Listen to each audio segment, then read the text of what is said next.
Do you get that you were source energy before you were in this body? And do you follow our thought that that source energy part of you still resides in non-physical? Sort of like the electricity passes through the walls of your building. You plug your toaster in and you toast toast. And someone would say, well, then why doesn't the electricity be the toaster? And we say, because the electricity is electricity, the toaster is the toaster. The source energy part of you is the source energy part of you. The physical part of you is the toaster. But it all works together, because here in your physical expression, you are exploring. You are out here on the leading edge. You are arriving at the new leading edge conclusions, which the source within you is then saying, we agree, and we have become the vibrational equivalent of it. You'd have to stand back pretty far in order to know what we know about the creation of things, about the creation of your planet, about the creation of what you call life on planet Earth. But we want you to know everything that is what you call manifestation, knock on wood, physical stuff that you can discern with your physical senses. Every bit of it was vibration first. Everything is a thought first, and then a vibrational thought that is thought upon longer until in time, with enough attention to it, it takes shape and form. You are so sure of the reality that you live as you are discerning and agreeing with each other about so many of the conditions of your environment. You have divined your time-space reality in ways that you agree. You say, we see this room and we measure it and we come to agreement about how big it is. We know about square footage. We know about measurements. We know about distance. We agree on colors, most of us. We are in agreement with so many things because we are using our physical senses to decipher vibration. And what we want you to try to get your thoughts around, we know it isn't easy because the reality of your physical environment feels so permanent and so solid, so static and so real. But it is all vibration in motion, and it is all being interpreted by you who are perceiving it. What you see with your eyes is only a vibrational interpretation. What you hear with your ears, even what you smell and taste and feel with your fingertips, these are vibrational interpretations. And because you have been doing it for such a long time, and you've been in agreement with so many about it, you have this static reality that is this wonderful platform that you stand on so solidly. And we want you to understand that this reality that you think is so stable and solid is not at all static. It's changing constantly. It's changing and becoming and morphing to the degree that you in your physicalness will allow it to be.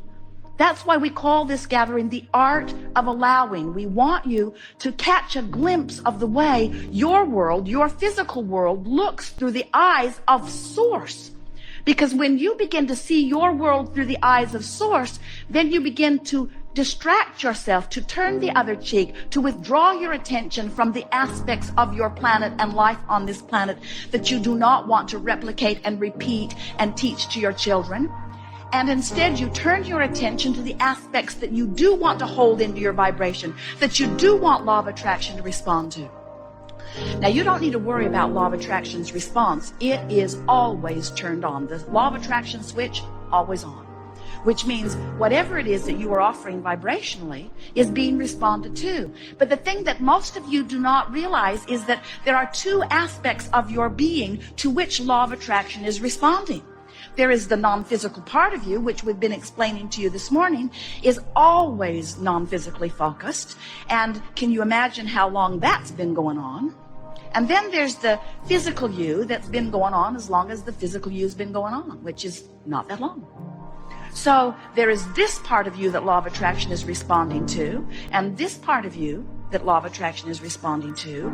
And what we want you to realize is the larger part of you is the dominant part of you. And because law of attraction is responding not only to who you were before you were born, but hear this, to who you really are as a result of being here in this physical body. Can you get it that this life experience is causing the greater part of you to expand and become? Do you know that that's why you came to begin with? Humans tell a story that is so irrational that goes something like, so Source is perfect and I've been sent here to figure out how to get perfect.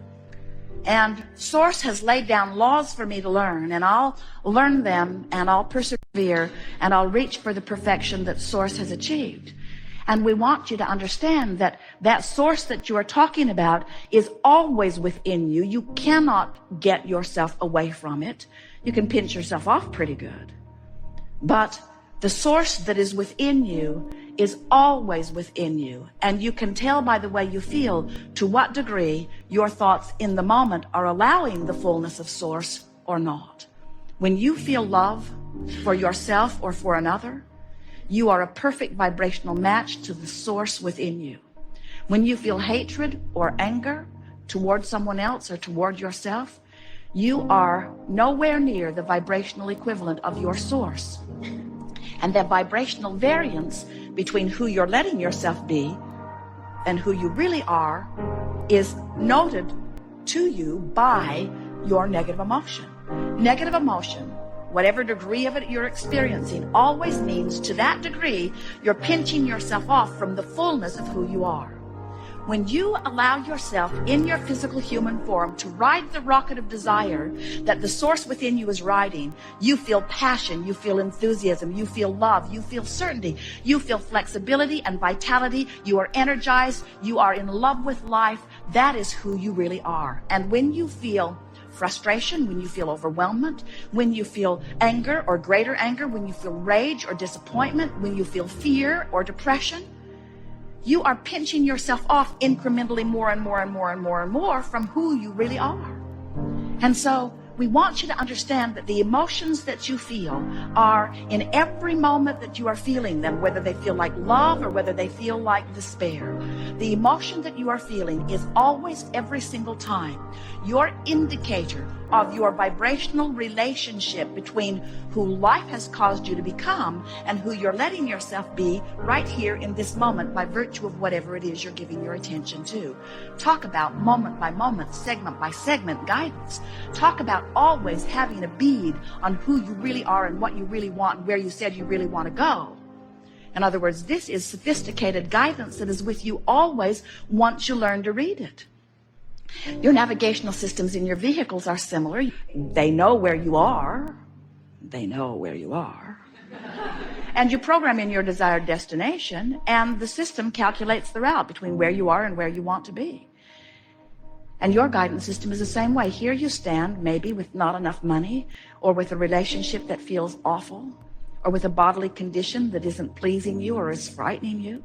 Here you stand in that contrasting experience, sending out rockets of desires constantly for an improved experience.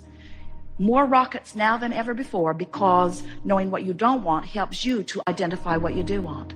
And the source within you not only rides those rockets, but becomes the vibrational equivalent of the new and expanded you. So the question that we want to put to you, and really what the Art of Allowing workshop is asking of you, are you, right now, by virtue of what you're thinking and speaking, are you letting yourself keep up with you?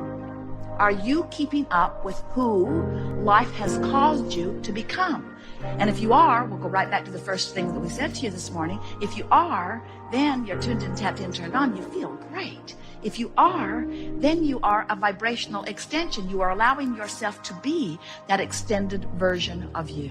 Then you are seeing the world through the eyes of Source. And if you are feeling negative emotion, then it means that something has your attention, and it is certainly valid. In other words, we know you don't make this stuff up. You're not making it up.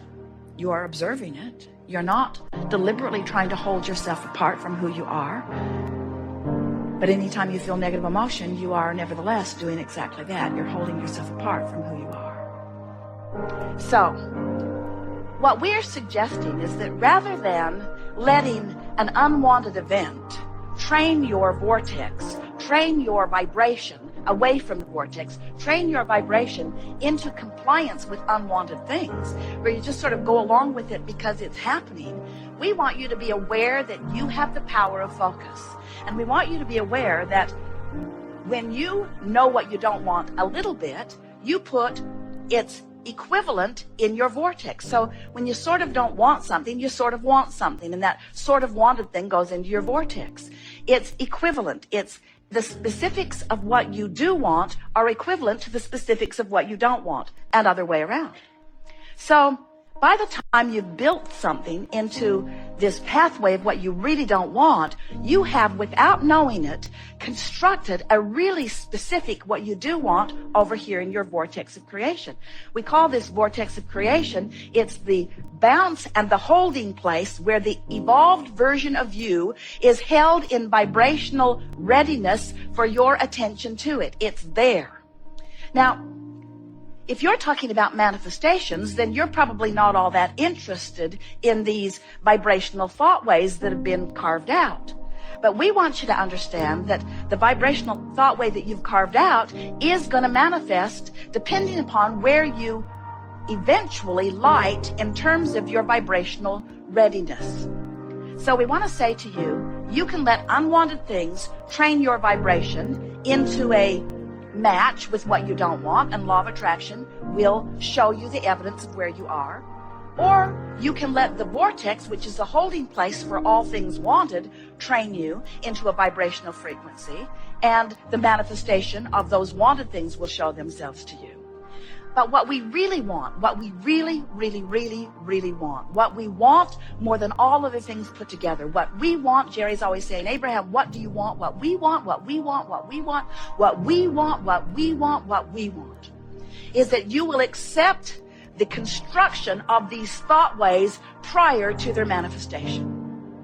Because if you will accept the thought ways of these creations, if you will accept the creation of your vortex, if you will accept the creation of the unwanted things, if you will accept that they are being created by your attention and therefore by your creation of thought ways, if you will accept that they are being created long before they manifest, and you will pay attention to how you feel during the creation process, not only two things will happen, two really good things. One so much better than the other, but we're in disagreement with you about which one is the better thing. Two things will happen. One thing is sure, the manifestation of what you're focusing upon the most will happen. It will happen. It's law. It will happen. It's a done deal. It's a sure thing. It will happen. You will get what you are vibrationally active about. Better said, you're getting what you are vibrationally active about. So one thing, it will manifest. But the other thing is, and this is our favorite part of all of this, is that when you accept that this vortex is spinning and that this vortex contains the I know what I do want part of everything that you've been living, when you accept that and you let that vortex train you into vibrational compliance or alignment, then every step of your journey, even before the manifestation begins to reveal itself to you, is fun. It's pleasurable. You're frisky, you're full, you're inspired, you're enlightened. You feel that energy, you feel that enthusiasm, you feel that passion. You feel what a creator feels when you're moving in the direction of who you really are. So we want to remind you that the emotions that you feel are nothing more than, and oh, is it ever important what they are? They are nothing more than your indicator about whether you're moving down a thought pathway towards something unwanted or whether you're moving down a thought pathway towards something that you are wanting. In other words, every time you feel negative emotion, it always means the same thing. You're moving toward unwanted and away from wanted. Every time you feel positive emotion, it means you're moving toward wanted and away from unwanted. In other words, you're the focuser of all of that, period. There is no getting around it. So when you use excuses like it's interesting or it's happening, it's a world event and it's happening and I don't want to be unaware, when you use excuses like, well, I need to be informed, when you use excuses like, well, it's true, when you use excuses like, well, I need to explain it to someone, or they don't get me unless I really get involved, or I won't be taken seriously unless I have a really objective viewpoint about things. There are all kinds of such flawed reasoning, bogus reasons that you use for your explanation of why you focus away from who you are.